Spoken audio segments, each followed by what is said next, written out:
မြောင်းပင်လေအစွန်းကတော့တကယ်ကိုအေးဆက်တဲ့နေရာကြီးပါနှင်းတွေကလည်းအချိန်ပြည့်ကျနေတယ်လေ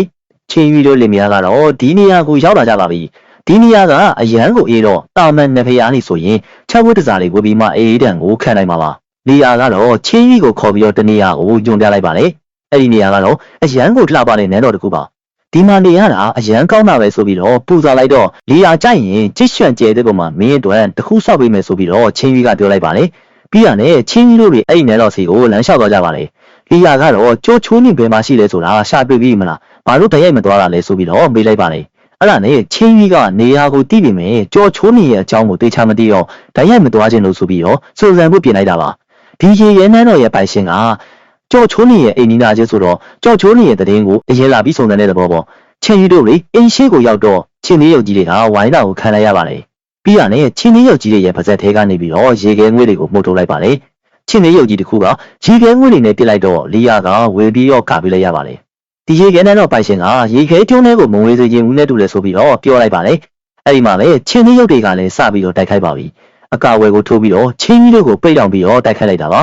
အဲ့ဒီမှာပဲချင်းကြီးကတော့ခြေတစ်ချက်ဆောက်လိုက်တာအကာကွယ်ခပျက်စီးသွားပြီးတော့ချင်းလေးရုပ်ကြီးတွေကလည်းပျောက်ကွယ်သွားပါလေရေခဲနဲ့တော့ထဲမှာတော့ဖက်တီးတယောက်အေးအေးဆေးဆေးပဲရင်နွေးချမ်းထိုင်တောင်းနေပါလေချင်းကြီးတို့ဝင်လာတာမြင်တော့နတ်ဖျားဘရင်အကျော်မော်တွေဆိုပြီးတော့လာပြီးတော့ကြိုလို့ရပြီလေချင်းကြီးကတော့ရေခဲနဲ့တော့ပိုင်ရှင်လားဘာလို့ကျုပ်တို့ကိုတားဆီးရတာလဲဆိုပြီးတော့မေးလိုက်တော့ရေခဲနဲ့တော့ပိုင်ရှင်ကအစွမ်းကတော့ကြောက်စရာပဲကြည်ရနာကျိုးမျိုးတွေကလူတွေနဲ့မတူဘူးဆိုပြီးတော့တွေးလိုက်ပြီးတော့ကျွန်တော်ကပန်ရီကျွဲမှာဆိုပြီးနှုတ်ဆက်လိုက်ပါလေသူမင်းကတားဆီးထားတာမဟုတ်ပါဘူးနှစ်အောင်လုံးအပြစ်မတင်ပါနဲ့ဆိုပြီးတော့သူ့ရဲ့နေရာကိုဖိတ်ခေါ်လိုက်ပြီလေကြောက်လုံးလို့ရင်နွေးကကံပေးရတော့လက်ပြေတုံနေပါလေပြီးရတယ်ကြည်ရတာလေမယားရဲ့နဲ့တူတယ်ဆိုပြီးတော့တွေးနေပါလ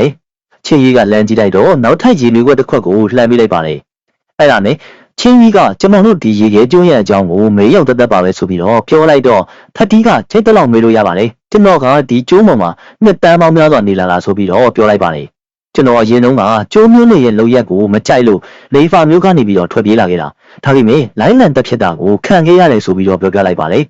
လိုက်ခိုင်းတဲ့သူလေးကိုစိုးရိမ်လို့အစီရင်တချို့ကိုတိဆောက်ထားတာဆိုပြီးတော့ရှင်းပြလိုက်ရပါလေအဲ့ဒါနဲ့လီယာကတော့နဖျားဘရင်ကြော်ချိုးလင်ကရေခဲကျွန်းရဲ့အောက်ဖက်မှာနေထိုင်တာတိလားဆိုပြီးတော့မေးလိုက်ပါတယ်ပြီးရတယ်လီယာကကြော်ချိုးလင်ရဲ့ပုံကိုထုတ်ပြလိုက်ပါတယ်ဖက်တီးတဲ့ကောင်လက်ထက်သွားပါပြီမင်းတကယ်တည်တယ်ဆိုရင်တေမင်းမရင်နဲ့ပတ်သက်တဲ့ကိစ္စငါတို့ကိုပြောပြဆိုပြီးတော့ချင်းကြီးကမေးလိုက်ပါတယ်ဆက်ချမင်းငါတို့နဲ့တွေ့ရတာကိုတေမင်းနဲ့ဖျားဘရင်ကတိမှမဟုတ်ဘူးဆိုပြီးတော့ပြောလိုက်ပါတယ်ဖက်တီးကတော့ကျွန်တော်ခကိစ္စမရှိပါဘူးခင်ဗျားတို့နှစ်ယောက်တော့စိတ်ပူတာပါကြနဲ့ဖော်နေပါလေတေမင်းနဲ့ဖျားဘရင်ကရေခဲကျွန်းအောက်ဖက်ကရေခဲနဲ့တော့မှနေထိုင်တာပါဆိုပြီးတော့ပြောပြလိုက်ပါတယ်အဲ့ဒီနန်းတော်ကမိုင်းနင်းငယ်ပက်လေအတွင်းမှာပေါင်မိုက်တဲ့အနက်ရောက်ဆွမ်းနေပြည့်နေတယ်အရင်ကကျွန်တော်လိုက်တက်ခင်ရတော့မှလေဖောင်မျိုးကကောင်းကင်တဲ့ဖေးရနှစ်ပါးကအဲ့ဒီမှောင်မိုက်နေလေစွမ်းရည်တွေကိုမတော်တဆချရောက်သွားတယ်ဆိုပြီးတော့ပြောပြလိုက်ပါလေ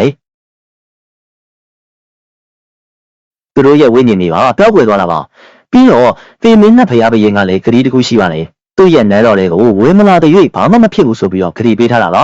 ဒါပေမဲ့စီကံဖောက်ပြမယ်ဆိုရင်တော့အသက်ရှင်မှုမရှိတော့ပါဘူးအဲ့ဒါနဲ့လီယာကကြော်ချိုးလင်ကလူတွေရဲ့ဝိညာဉ်ကြောင်းကိုတေချာလေးရထားတာဆိုတော့လူတွေရဲ့ဝိညာဉ်ကိုဖျက်ဆီးနိုင်တာကပုံမှန်ပါပဲဆိုပြီးတော့ချင်းကြီးကိုပြောလိုက်ပါတယ်အဲ့ဒါနဲ့ချင်းကြီးကတော့တေမင်းနဲ့ဖျားဘရင်ကရည်ရွယ်ချက်မရှိပဲနဲ့ဒီလိုစွမ်းရည်တွေကကောင်းကင်နဲ့ဖျားကိုတော့အလိုလိုတက်ပြစ်နိုင်တယ်ဆိုတော့တော်တော်လေးကြောက်စရာကောင်းတယ်ဆိုပြီးတော့ပြောလိုက်ပါတယ်ပြီးတာနဲ့ချင်းကြီးကလီယာရဲ့လက်ကိုလှမ်းကင်ပြီးတော့ကြော်ချိုးလင်ကလူတွေရဲ့အသက်ကိုလွယ်လွယ်နဲ့တတ်နိုင်တယ်ကြော်ချိုးမိန်ကကြတော့အသက်ကိုကေတင်မှုအတွက်စူးစမ်းအားထုတ်ထားတယ်ဖြစ်နိုင်တာကဒါသူတို့ညီမနှစ်ယောက်ရန်ဖြစ်ရတဲ့အကြောင်းရင်းပဲနေမယ်ဆိုပြီးတော့ပြောပြလိုက်ပါတယ်အဲ့ဒီချိန်ထက်တီးကတော့နှစ်ယောက်စလုံးကနဖျားဘရင်နေပါဒါပေမဲ့ဒီတေမင်းနဖျားဘရင်ကအရန်ကိုရက်ဆက်ကြမ်းကြုတ်ပြီးတော့ကျွမ်းကျင်တဲ့လူတွေကိုတိုက်ရတာအကြိုက်ဆုံးပဲဆိုပြီးတော့ပြောပြလိုက်ပါတယ်ရေရဲကျိုးမပြေဘက်ကလူတွေကိုနှစ်စင်နဲ့တိုင်တက်တာပါပတ်ဝန်းကျင်မှာလူမနေတဲ့ဒေသကလည်းတဖြည်းဖြည်းနဲ့ခြေပြန့်လာပါလေအဲ့ဒါနဲ့လီယာကထက်တီးကိုအခုလိုဖြစ်နေရင်ဘာလို့နဖျားဘုံကိုပြန်မသွားလာလဲဆိုပြီးတော့မေးလိုက်ပါတယ်အဲ့ဒါနဲ့ဖတ်တီးကပတ်ဝန်းကျင်မှာလူမနေတဲ့ဒေသကတဖြည်းဖြည်းနဲ့ကျေပြန့်လာတော့တစ်နှစ်အတွင်းကြံတန်းထွက်ခွာသွားဖို့မလွယ်ဘူးဆိုပြီးတော့ရှင်းပြလိုက်ပြီလေဒါကြောင့်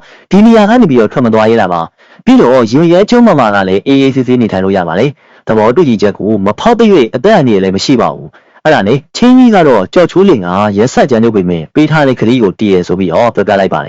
ေပြီးရတယ်ကျွန်တော်တို့ကိစ္စတစ်ခုရှိလို့သူနဲ့တွေ့ကိုတွေ့မှရမှာဆိုပြီးတော့ပြောလိုက်ပြီလေထွက်သွားတဲ့အချိန်မှာပဲဖက်တီးကလှမ်းထားလိုက်ပြီးတော့နောက်တစ်ခုကတင်မင်းမရင်နဲ့ပတ်သက်ပြီးတော့ဒိုင်နာရီတစ်ခုရှိနေတယ်ဆိုပြီးတော့ပြောပြလိုက်ပါလေကျွန်တော်မရောက်ခင်ကတည်းကရီခဲကျွန်းမှာဒိုင်နာရီတစ်ခုကပြန့်နေနေတာဆိုပြီးတော့အဲ့ဒီဒိုင်နာရီကိုပြောပြလိုက်ပါလေ တေမင်းမရင်ကနဖေအားပြင်းတစ်ပါးကိုတတ်ခဲ့မှုပါလေအဲ့ဒီနောက်မှာနဖေအားပြင်းနောက်တစ်ယောက်ပေါ်လာပြီးတော့တေမင်းနဖေအားပြင်းကိုပြင်းပြင်းထန်ထန်တရားရအောင်တိုက်ခိုက်ခဲ့တာပါအဲ့ဒီချိန်ကစပြီးတော့တေမင်းမရင်ကလည်းရေခဲနှန်းတော်ထဲမှာပဲစတိုက်နေထိုင်တော့တာပါချင်းကြီးနဲ့လီယာတို့ကတော့ရေရောက်ထဲကိုရောက်လာပါလေအဲ့ဒီမှာလေလူတွေရေခဲရုပ်ဖြစ်နေတာကိုတွေ့လိုက်ပါလေခဏနေရောအနီရောင်စွမ်းရည်တကူထွက်လာပြီးတော့ချင်းကြီးတို့ကိုလာတိုက်ခိုက်တော့လီယာကသူ့ရဲ့အသက်စွမ်းရည်နဲ့ခြေဖြတ်လိုက်ပါလေပြီးတာနဲ့ချင်းကြီးကိုအဲ့ဒီစွမ်းရည်တွေကကျမရဲ့အသက်စွမ်းရည်ကိုမဖြတ်စည်းနိုင်ဘူးဆိုပြီးတော့ပြောပြလိုက်ပါလေအဲ့ဒါနဲ့စွမ်းရည်ရင်ကာဝယ်ကိုထုတ်လိုက်ပြီးတော့ချင်းကြီးနဲ့နှစ်ယောက်သားထဲကိုဝင်သွားကြပါလေအနီရောင်စွမ်းရည်တွေကလာတိုက်ခိုက်ပြီးမြင်ဘာမှမဖြစ်ပါဘူးအဲ့ဒါနဲ့အနီရောင်စွမ်းရည်တွေအကုန်ရှူစီပြီးတော့လက်ကြီးတစ်ဖက်ဖြစ်ကိုပြောင်းပြီးတော့လီယာရဲ့စွမ်းရည်ကာဝယ်ကိုတိုက်ဖို့လုပ်လိုက်ပါလေအဲ့ဒီမှာပဲချင်းကြီးကလှန်ကိုထုတ်ပြီးတော့စွမ်းရည်နဲ့လှန်ပစ်လိုက်တာအနီရောင်လက်ကြီးကပျောက်ကွယ်သွားပြီးတော့မြေကြီးတဲ့ကိုပြန်ဝင်သွားပါလေဒီလိုနဲ့ချင်းကြီးတို့တွေရှေ့ကိုဆက်သွားကြရင်းနဲ့အာယုံခံကြည့်လိုက်ပါလေအဲ့ဒီမှာပဲကြော်ချိုးနေရဲ့နေရာကိုတွေ့သွားပါပြီဒီလမ်းကအရန်မောင်နေငါတို့နေရာပြောင်းပြီးတော့တွားရအောင်ဆိုပြီးတော့နှစ်ယောက်သားထွက်သွားကြပါလ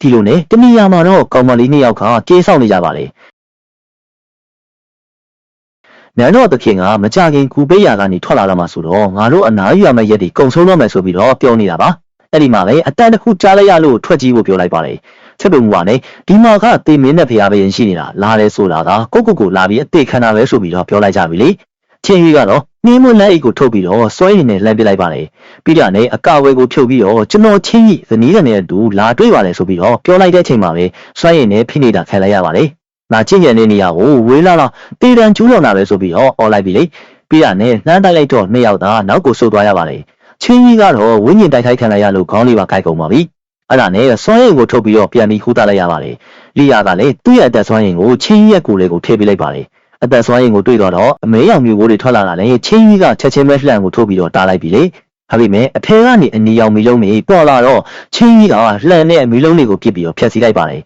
အနီရောင်လုံးတွေကတော့အောက်ကိုတုတ်ကြကုန်ပါပြီအနီရောင်စွမ်းရည်တကူကလာတိုက်လိုက်တော့ချင်းကြီးတို့တွေချက်ချင်းနေရာပြောင်းရွှေ့ပြီးတော့ရှောင်လိုက်ရပါလေတကယ်တော့အနာကဝင်းကျင်ကိုပူသားတာပါတခါရစ်ပန့်ပြီးရတယ်တာမန်နှစ်ဖျားပြင်းနေရဲ့တထေသားနဲ့ဝင်းကျင်ကခုခံနိုင်စမရှိတော့ပါဘူးချွေရီတို့တွေတောင်းရှောင်နေရရွှေပြောင်းပြီးတော့ရှောင်နေရပါလေပြီးရတယ်လူချင်းကွက်သွားပြီးတော့တယောက်တနေရာရှောင်နေရပါလေချင်းကြီးကတော့လှမ်းနဲ့ရိုက်ချလိုက်ပါလေကိုဒါကတောင်းလျှောက်ချင်းကြီးကိုလာတိုက်နေတော့နှစ်ခုရှာလိုက်ကနေအသေးတန်ရှောင်လိုက်ရပါလေအဲ့ဒီချိန်လီယာကလည်းအသေးတန်နေရှောင်နေရပါလေဒါပေမဲ့လီယာကအထဲမှာပိတ်မိသွားပါပြီအဲ့ဒါနဲ့ချင်းကြီးကပြေးပြီးတော့လှမ်းနဲ့ထိုးချလိုက်ပါလေပြီးရတယ်ကြောက်ချိုးနေရက်တော့မဟုတ်ရင်ငါတီချောက်တော့မယ်ဆိုပြီးတော့ချင်းကြီးကပြောလိုက်ပြီလေအစွမ်းစားရှိရင်စမ်းကြည့်လိုက်ဆိုပြီးတော့ဆက်တိုက်တော့ချင်းကြီးကလှဲ့နဲ့ပိုးတော်သားကိုရိုက်ခတ်လိုက်ပါတယ်အဲ့ဒီမှာပဲပိုးတော်သားကပြေးသွားပါပြီချင်းကြီးကနောက်ကနေလိုက်သွားပြီမေအပေါဝါထီကိုမလိုက်ဖဲနဲ့လီအားစီကိုပြန်လှည့်လာပါတယ်ပြီးတာနဲ့နှစ်ယောက်သားကူပါဝါရှိကိုရောက်လာပါတယ်ကြောက်ချိုးလင်ကအကြီးကဲကြောက်ချိုးမိန်နဲ့အမွှာညီမဆိုတော့ယောဂတော်တော်လေးကိုဆင်တူလာပါကြောက်ချိုးလင်ကတော့ငန်းချမလေးရဲ့အသက်စွမ်းရင်ကမေကိုလက်ဆင့်ကမ်းပေးလိုက်တာကိုဆိုပြီးတော့